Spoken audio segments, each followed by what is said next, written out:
نستعينه ونستغفره ونؤمن به ونتوكل عليه ونعوذ بالله من شرور أنفسنا ومن سيئات أعمالنا من يهده الله فلا مضل له ومن يضلله فلا هادي له ونشهد أن لا إله إلا الله وحده لا شريك له ونشهد أن سيدنا ومولانا محمدا عبده ورسوله أما بعد فاستعيذ بالله من الشيطان الرجيم بسم الله الرحمن الرحيم إن الله وملائكته يصلون على النبي يا أيها الذين آمنوا صلوا عليه وسلموا تسليما اللهم صل على محمد وعلى آل محمد كما صليت على إبراهيم وعلى آل إبراهيم إنك حميد مجيد اللهم بارك على محمد وعلى آل محمد كما باركت على إبراهيم وعلى آل إبراهيم إنك حميد مجيد وقال الله تبارك وتعالى في القرآن المجيد أستعيذ بالله من الشيطان الرجيم بسم الله الرحمن الرحيم حامين إنا أنزلناه في ليلة مباركة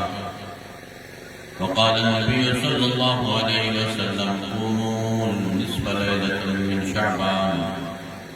فإنها ليلة مباركة يقول الله تعالى فيه المستغفر فاغفر له أو كما قال النبي صلى الله عليه وسلم صدق الله مولانا العظيم وصدق رسوله النبي الكريم ونحن على ذلك لمن الشاهدين والشاكرين والحمد لله رب العالمين میرے محترم سامعین، آج شعبان المعظم کی 14 تاریخ ہے اور 15 کی رات ہے۔ اس رات کی مناسبت سے میں نے اللہ کے کلام سے ایک مختصر آیت پڑھی ہے اور اسی مناسبت سے ایک حدیث بھی آپ کے سامنے پڑھی ہے۔ جو میں نے آیت پڑھی ہے اس کی ابتدا حروف مقطعات سے ہے۔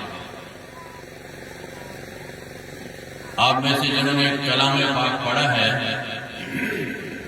ان کو پتہ ہے کہ چند صورتیں ایسی ہیں کلام پاک میں۔ کلام پاک کی کل 114 صورتیں ہیں، 30 پارے ہیں، 114 صورتیں ہیں۔ ان صورتوں میں سے چند ایسی صورتیں ہیں کہ ان کی ابتدا کے اندر 2 حروف، 3 حروف یا 4 حروف کا کوئی کلمہ ہوتا ہے جس کی معنی آج تک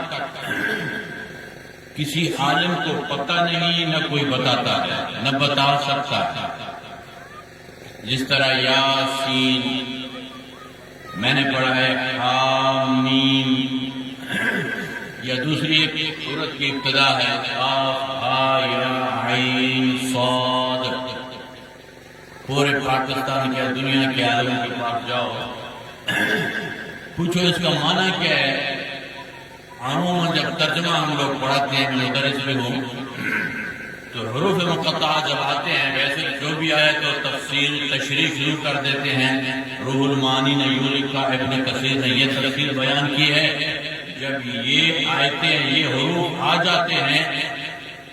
خود اللہ کے کلام نے یہ فرمایا وَالرَّاسِخُونَ فِي الْعِلْمِ يَقُولُونَ کہ بڑے بڑے جو چوٹی کے علماء آتے ہیں ان کو بھی بریک لگ جاتی ہے۔ وہ کہتے ہیں یہ ایسے الفاظ ہیں کہ اللہ عالم بمرادہ، یہ الفاظ قرآن اللہ کا کلام، باقی صورتوں کی تفسیر ہم بیان کریں گے آیتوں کی، پر یہ ایسے حروف ہے کہ میرا رب ہی جانتا ہے۔ صرف دنیا میں ایک شخصیت ایسی تھی جس کو ان حروف کا ترجمہ اور مطلب آتا تھا۔ یوں سمجھیے جس طرح فوج میں، پولیس میں، محکموں میں کوڈ ورڈ ہوتے ہیں کہ صرف ان کو ہی معلوم ہوتا ہے اور کوئی نہیں سمجھتا، یہ جو حروف ہیں حامیم، یاسین، کاف، ہا یا عین صاد، یہ رب العالمین اور رحمت العالمین کے درمیان میں کوڈ ورڈ ہے، کسی اور کو کوئی نہیں۔ یہ صرف امتحان کے لیے، اس میں بڑی تشریح ہے۔ پھر پتہ کیسے چلے گا، اس کا مطلب کیا ہے؟ اللہ کے نبی نے فرمایا کہ دنیا میں قرآن کی کوئی ایسی آیت میں نہیں چھوڑی جس کی تفسیر میں نے بیان نہ کی ہو۔ یہ تفسیریں کہاں سے آتی ہیں؟ القرآن یفسر بعضہ بعضا، ایک آیت پڑھیں گے وہ سمجھ نہیں آ رہی، آگے پڑھیں گے، آگے پڑھنے سے پہلے آیت کی تفسیر خود سمجھ میں آ جائے۔ قرآن اپنی تفسیر خود بیان کرتا ہے، کہیں سمجھ نہ آئے پھر قرآن کی تفسیر محمد الرسول اللہ بیان کرتا ہے۔ پھر صحابہ کرام کے اقوال ہیں، ان کو جب ہم سامنے رکھتے ہیں قرآن ہمارے سامنے واضح ہو جاتا ہے۔ وَلَقَدْ يَسَّرْنَا الْقُرْآنَ، لیکن جب یہ حروف آتے ہیں کسی کو تشریح معلوم نہیں، اس کی تشریح صرف اللہ کو اور اس کے رسول محمد صلی اللہ، جب اللہ کے نبی کا نام آ جائے دل کی محبت سے کہو صلی اللہ، اس کا فائدہ تو کیا ہوگا؟ جس طرح میسج ہوتا ہے، اس سرزمین پہ بیٹھ کے آپ محبت سے کہیں گے صلی اللہ علیہ وسلم، اس طرف ٹرینڈ لگے ہوئے، چاروں طرف میں ہزاروں فرشتے ٹھہرے ہوئے ہیں، اس آپ کے تحفے کو سیکنڈوں کے اندر محمد کے روضے تک پہنچائیں۔ صلی اللہ علیہ وسلم درود مکمل ہوا، وہاں سے محمد رسول اللہ کو میسج مل گیا، یہ صحبت پڑھ کے عاشقوں نے یہ تحفہ آپ کی خدمت میں بھیجا ہے۔ اور اللہ کے نبی کا اصول تھا کہ اللہ کے نبی کسی کی برداشت نہیں کرتے تھے احسان، جو ان روزے میں ہمارا درود پہنچے گا، روزے محمد سے ہمارے لیے دعائیں نکلیں گی انشاءاللہ۔ تو اللہ کے نبی نے فرمایا ایک محفل سچی ہے دنیا میں، اساتذہ پڑھاتے ہیں طلباء کو، ایک وہ مجلسیں ہیں جو جلسوں کی شکل میں ہیں، خطیب بیان کرتے ہیں، عوام سنتی ہے، ایسے ہی ہے ایک ایسا پروگرام دنیا سے ہٹ کر کے جنت میں بھی ہوگا۔ وہ پروگرام کب ہوگا؟ جب جنتی جنت میں پہنچ جائیں گے، جہنمی جہنم میں پہنچ جائیں گے، اللہ کی طرف سے احسانات کی بارش ہوگی، حوریں ملیں گی، قصوریں ملیں گے، بنگلے ملیں گے، ایک سونے کی اینٹ، ایک جنت کی علماء سے آپ نے سنا ہے، 4 نہریں ہوں گی، شراباً طہورا کی، دنیا کی شراب مغز خراب کرے، جنت کی شراب پیے تو مغز کو اور طراوت آ جائے، طاقت آ جائے۔ شہد کی، ماکھی کی، شہد کی نہر بہ رہی ہوگی، دودھ کی نہر ہوگی، جنت کے سامنے بہ رہی ہوں گی، سب چیزیں دے گا، یہاں تک کہ میں یہ جرات کرتا ہوں، کہتا ہوں کہ اللہ تعالیٰ دنیا میں، آخرت میں، جنت میں جنتی کو کن فیکون کے اختیارات میں دے رہے ہیں۔ جس طرح جنتی کہے گا اسی طرح اللہ فرما کر دے گے۔ یہ حدیث ہے کہ جنتی جنت میں پہنچ جائیں گے، پھر کہیں گے فلانا میرا دوست نہیں، میری بیوی نہیں، میرا شوہر نہیں، میرا دوست نہیں، میرا بھائی نہیں، میری اولاد نہیں۔ فرشتے کہیں گے وہ تو گناہ گار تھا، وہ جنت میں پڑا ہوا ہے۔ یہ کہے گا مجھے جنت میں مزہ نہیں آ رہا، میرا یار نہیں ہے، میری اولاد نہیں ہے۔ فرشتے کہیں گے وہ آ نہیں سکتا، یہ کہے گا آ نہیں سکتا تو جنت کا فائدہ کیا، مجھے سکون نہیں آ رہا۔ کیس جائے گا اللہ کی دربار میں، سمجھ آ رہی ہے؟ اللہ کی دربار میں کیس جائے گا؟ فرشتے کہیں گے جنتی نے احتجاج کیا ہے کہ میرے دوست نہیں ہے، میرا بیٹا نہیں ہے، وہ جہنم میں اللہ پڑے ہوئے ہیں، کیا کریں؟ اللہ فرمائے گے دیکھو میں وعدے کا پکا ہوں، مجھ سے زیادہ کوئی وعدے کا دنیا میں بلکہ ہے ہی نہیں۔ میں نے اپنے بندوں سے وعدہ کیا تھا، دنیا میں جس طرح میں کہوں اسی طرح تو زندگی گزار، جنت میں تو پہنچ جس طرح تو کہے گا اسی طرح میں خدا کروں گا۔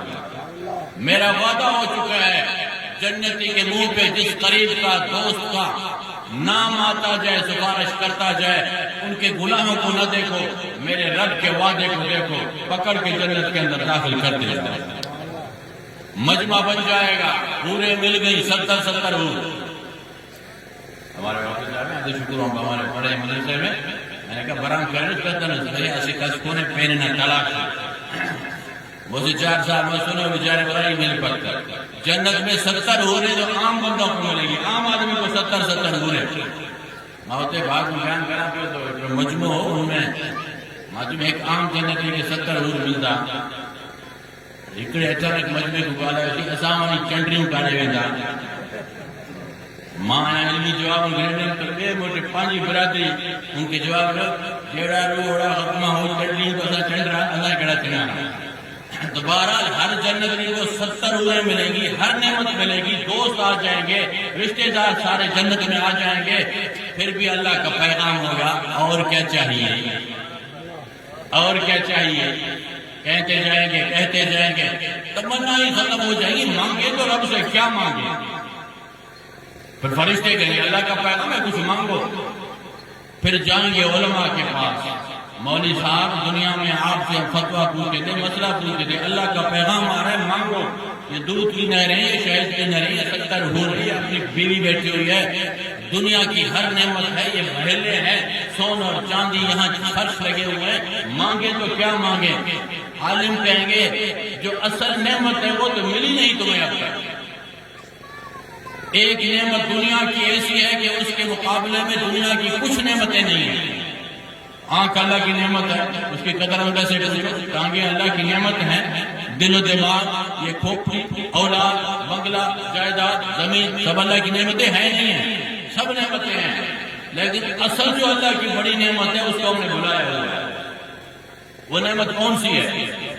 وہ نعمت ہے کہ اس دنیا سے آدمی جائے تو ایمان کا خزانہ اس کے ساتھ محفوظ ہو، آنکھیں اس کی روح یہاں نکل رہا ہو اور زبان پہ ہو لا الہ الا اللہ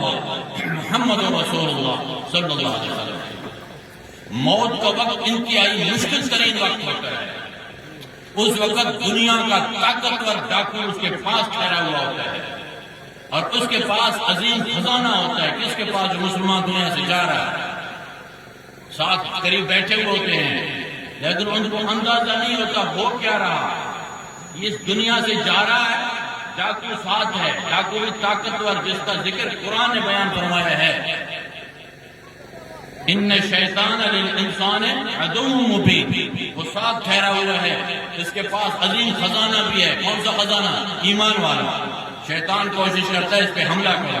سامنے آ جاتا ہے میں خدا ہوں، کہے لا الہ الا اللہ، لا الہ کہہ دے، لا الہ الا اللہ تک نہیں پہنچ رہا ہے، کہہ دو لا الہ، کوئی خدا نہیں، اور جب انسان کی موت کا وقت آتا ہے جگر میں گرماش ہوتی ہے، حلق اس کا خشک ہو جاتا ہے اور آنکھیں کھلی ہوتی ہیں، اس کی تمنا یہ ہوتی ہے بول نہیں سکتا، اس کی تمنا یہ ہوتی ہے کہ سمندر پانی کا میرے منہ میں ہو، اس کو بھی پی لوں تاکہ میرا جگر ہے وہ ٹھنڈا ہو جائے، اس فضیل میں اندر آگ لگی ہوئی ہوگی، اس وقت پھر شیطان آئے گا، شیشے کا گلاس اس کے سامنے ہوگا اور کہے گا لے لے، کہہ لا الہ، کہہ دو کوئی خدا نہیں، خدا کہاں ہے، کہہ دے لا الہ، ایسا گلاس پلاؤں گا اندر ٹھنڈا ہو جائے گا، جگر کی گرماش ختم ہو جائے گی، ایمان والا سمجھے گا یہ بڑا ڈاکو ہے اور میرے خزانے پہ حملہ کرنے کے لیے، پھر اس وقت جو اہم بڑا وقت ہوتا ہے، اگر اس وقت اس نے خزانہ محفوظ کیا، دشمن کو دھکارا اور کہہ دیا لا الہ الا اللہ، کہہ دو لا الہ الا اللہ محمد رسول اللہ، میرے محمد نے سرٹیفکیٹ جاری فرما دیا، من کان آخر کلامہ شہادت لا الہ الا اللہ دخل الجنہ، آخری لفظ لا الہ الا اللہ ہو، درمیان میں کوئی رکاوٹ نہیں ہوگا، میرا امت سیدھا جنت میں چلا جائے۔ ایک اہم موقع ہوتا ہے کہ ایک دنیا کی عظیم نعمت کون سی ہوئی؟ ایمان، ایمان ہے بلا شک جھگی میں رہتا ہے، ایک خیمے میں رہتا ہے، کچھ چیز اس کے پاس نہیں ہے،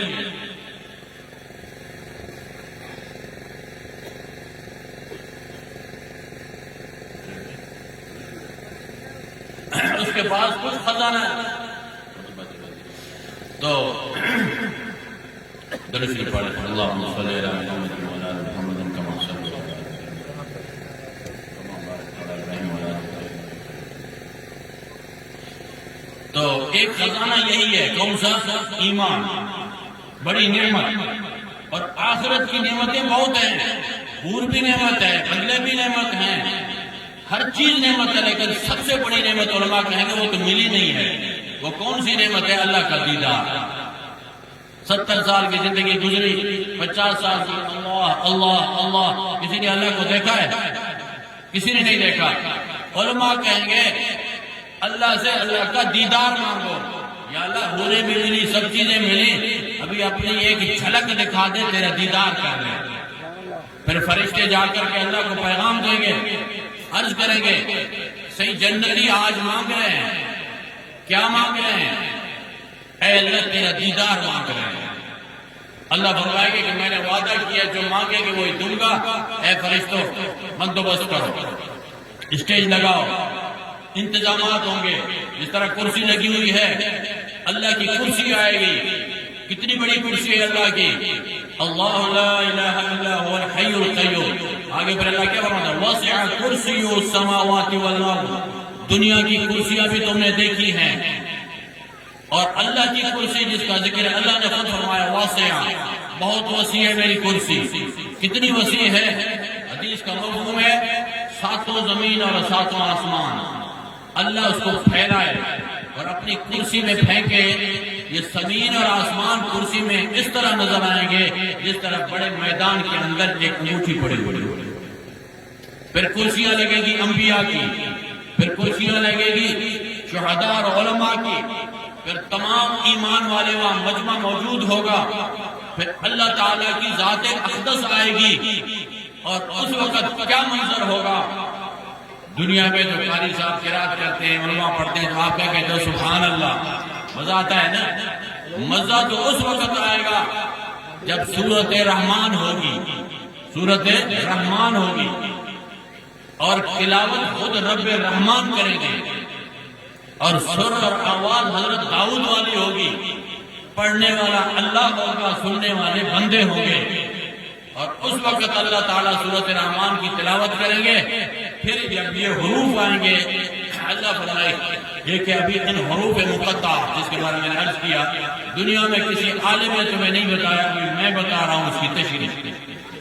اللہ تعالیٰ خود استاد بنیں گے، مدرس بنیں گے، درس لیں گے۔ ایک درس اللہ نے سب سے پہلے دیا، دنیا کا کوئی مدرس پیدا نہیں ہوا تھا، کوئی لیکچرر اور پروفیسر نہیں تھا، پہلا درس اللہ نے دیا عرش پہ، وَعَلَّمَ آدَمَ الْأَسْمَاءَ كُلَّهَا، پہلا مدرسہ عرش پہ تھا کہ اللہ کی ذات نے پہلا سبق پڑھایا۔ شاگرد آدم علیہ السلام تھے، استاد خود اللہ کی ذات۔ اور ایک درس کہاں ہوگا؟ جنت میں ہوگا۔ سورت رحمان کی تلاوت کے بعد حروف مقطعات کی اللہ تشریح فرمائیں گے، حامیم، اس کی یہ تشریح ہے، انبیاء بھی سنیں گے، شہداء اور علماء بھی سنیں گے، جو دنیا میں علم کی پیاس رکھنے والے تھے، ان کی کیا معنی ہے اللہ خود بتائے۔ اور اس کے آگے جو میں نے پڑھا ہے، اِنَّا أَنزَلْنَاهُ فِي لَيْلَةٍ مُبَارَكَةٍ، مفسرین فرماتے ہیں کہ اس آیت کا تعلق آج کی رات سے ہے۔ آج کی رات فیصلے ہوتے ہیں، کس کو کتنی عزت ملے گی، کس کو کتنی ذلت ملے گی، کس کو اولاد ملے گی، کسی کی عمر کب ختم ہوگی۔ وہ پروانے جو ہے اس رات کو فرشتوں کے حوالے ہوتے ہیں، اور اللہ کی ذات سمائے دنیا پہ آتی ہے۔ حدیث کا مفہوم ہے کہ اللہ تعالیٰ فرماتے ہیں آج کی رات اللہ قریب اور آ جاتا ہے کہ حل میں مستغفر، کوئی معافی طلب کرنے والا ہے، وہ صرف اپنی درخواست پیش کرے، میں معاف کرنے کے لیے تیار ہوں۔ دنیا تک سے اگر زہر گیر مڑی کا سے میڑا تو ہے نا شمار لاگو یم میڑ دمے میڑ قرآن شریف نیانی آئی مرضی نمنا دست بندتی اللہ فرمانے اچھا ناراض بھی رہے منا ناراض کو رہے میں تی راضی نہ ہم دیر مان لے تصرف شرمندگی اظہار کر دستان دراج کا چمچ انزی آبا ہے تئی انزی تے کھٹا منا کفا پیشا ما راضی نامہ اعلان کرنا اللہ راضی کرا آسان ہے والوٹن ہے انہیں مستغفر استغفر معافی لوٹو مراضی نامہ کرانی حیر شہ میرے ضرورت نہیں اکیلا یا بے صرف ادھی گناہ نہیں چکا شرمندہ بھی مراضی بھی اختیار مولیان اللہ مقصر کنا حضرت نشتی ہے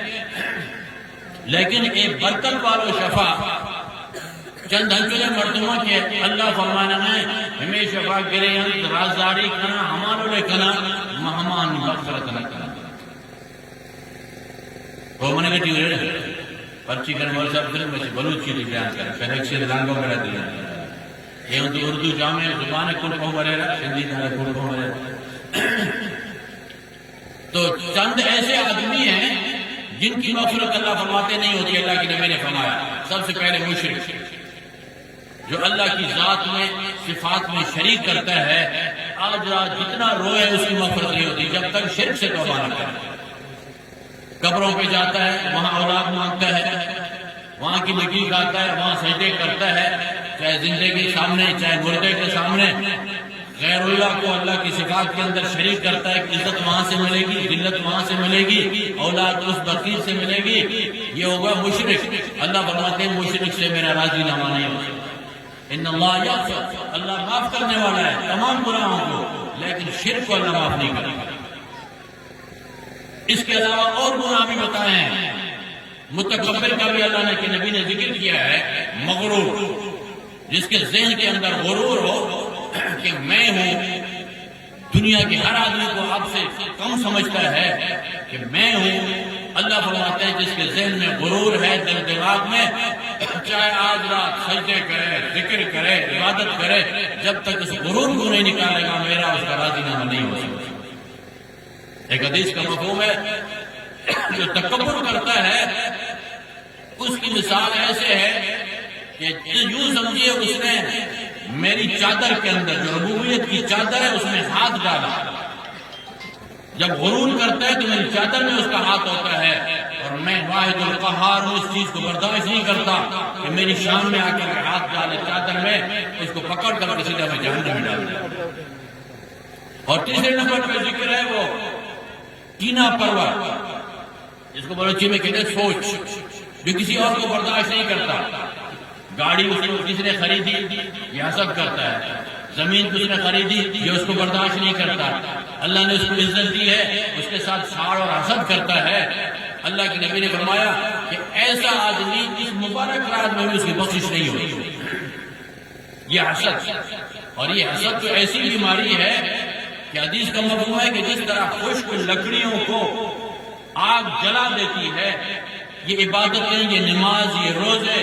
اس شخص کے اس طرح جلتے ہیں جس کے دل میں حسد ہو کسی کو برداشت نہیں کرتا حالانکہ مسلمان کو خوش ہوتے ہوئے دیکھے تو اس کو تو خوش ہونا چاہیے اللہ نے اس کو گاڑی دی ہے تو مجھے بھی دے دو اس کو اور گاڑی دے دو اس کو اور عزت دے دو اگر حسد کرتا ہے اس کی اپنی نمازیں اس طرح جل جاتی ہیں جس طرح لکڑی خشک جل جاتی ہے اور اسی لسٹ کے اندر اللہ کے نبی نے فرمایا کہ والدین کا نافرمان ہو جس کا ابا ناراض ہو جس کی امی اس سے ناراض ہو اس کی بے ادبی کرتا ہو آج رات ساری رات ذکر کرتا رہے عبادت کرتا رہے جو بھی کرے جب تک ابا راضی نہیں ہوتا جب تک امی راضی نہیں ہوتی اللہ فرماتے ہیں میرا اس کے ساتھ راضی نامہ نہیں ہوتی والدین ایک بڑی نعمت ہے ایک حدیث کا مفہوم ہے جب کسی کی ماں مرتی ہے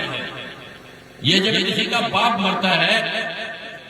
فرشتے آ کر کہتے ہیں پہلے جس طرح کرتا تھا تیرے پیچھے جیک تھا کمک تھی کس کی ماں کی دعا باپ کی دعا اللہ تعالیٰ تیری کوتاہیوں کو نہیں دیکھتا تھا اس ماں کی دعا کی وجہ سے تجھے مصیبتوں سے بچاتا تھا ابھی تیری ماں مر چکی ہے ابھی تیرے باپ مر گیا ہے آج یا کل ابھی ہوشیاری لے لو کہ پیچھے سے دعاؤں کی کمک تمہاری ختم ہو چکی ہے اگر کوئی ایسی گڑبڑ کی تو اللہ کا عذاب فوری آ سکتا ہے اس لیے چند ایسے اعمال متکبر شرابی اور مشرک والدین کا نافرمان یہ کبیرہ گناہ ہے بڑے گناہ ہیں ان بڑے گناہوں کی اس وقت معافی ہوتی ہے جب تک ان گناہوں سے توبہ کرے، یا اللہ دوبارہ امی کی نافرمانی نہیں کروں گا، اس کے جا کے پاؤں پڑے، اس سے پہلے گناہوں کی غلطیوں کی معافی مانگے۔ اللہ فرماتے ہیں جب ماں اعلان کرے گی بچہ میں تجھ سے راضی ہوں، اللہ فرماتے ہیں پھر میرا بھی اعلان ہوگا میں بھی تجھ سے راضی ہوں، پہلے اس کو راضی کرو۔ یہ تمام ایسے بڑے گناہ ہیں جو بغیر ان کے ختم ہونے کے، معافی مانگنے کے، کہ جب تک مالک سے معافی نہ مانگے وہ جو ہے دعائیں قبول نہیں ہوتی، استغفار قبول نہیں ہوتا۔ حضرت تشریف فرمائے، لہذا رات کو منصر کرتا ہوں، آخر دعوانا